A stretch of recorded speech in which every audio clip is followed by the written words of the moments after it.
आपल्यासोबत भाजपाचे प्रवक्ते नवनाथ बन देखील जोडले गेलेले आहेत। नवनाथजींशी आपण बातचीत करूया। नवनाथजी, अंबादास दानवेजींनी मोठा आरोप केलेला आहे सरकारवर। सौर कृषी वाहिनी योजनेमध्ये 10,000 कोटींचा महाघोटाळा झाला असा आरोप दानवे यांनी केलेला आहे। तुमची यावर काय प्रतिक्रिया आहे?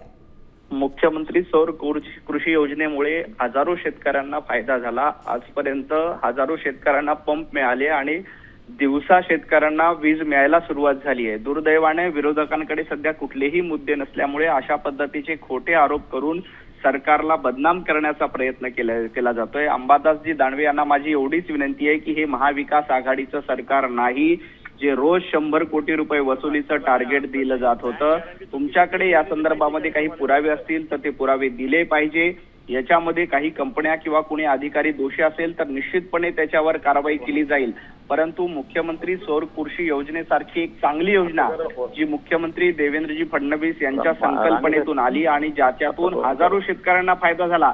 आपल्याला माहिती आहे की याआधी महाराष्ट्रामध्ये मोठ्या प्रमाणात लोड शेडिंग होतं, शेतकऱ्यांना वीज मिळत नव्हती, शेतकऱ्यांना पाणी मिळत नव्हतं। अशा परिस्थितीमध्ये ही योजना आली ज्याच्यामध्ये हजारो शेतकरी लाभार्थी आहेत।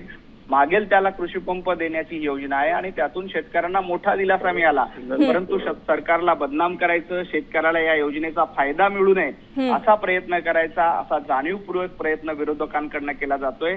याच्यामध्ये काही पुरावे असतील तर निश्चितपणे त्यांनी यंत्रणांकडे दिले पाहिजे, विनाकारण हवेत आरोप करू नये। नवनाथजी, मला तुम्हाला एक प्रश्न विचारायचा आहे की योजनेमध्ये पारदर्शकता नसल्याचा आरोप दानवेजींनी केलेला आहे। तर समजा हे खरं ठरलं तर याला उत्तर देण्यासाठी चौकशीसाठी तुम्ही सामोरं जाऊ शकता का? तुमची तयारी आहे का त्यासाठी? काही चुकीचं असेल तर निश्चितपणे पुरावे दिले पाहिजे, विनाकारण हवेत आरोप करू नये। काही पुरावे असतील, चौकशी असेल तर निश्चितपणे याच्यात काही चुकीचं झालं असेल तर त्याच्यावर कारवाई केली जाईल, कुणालाही सोडलं जाणार नाही।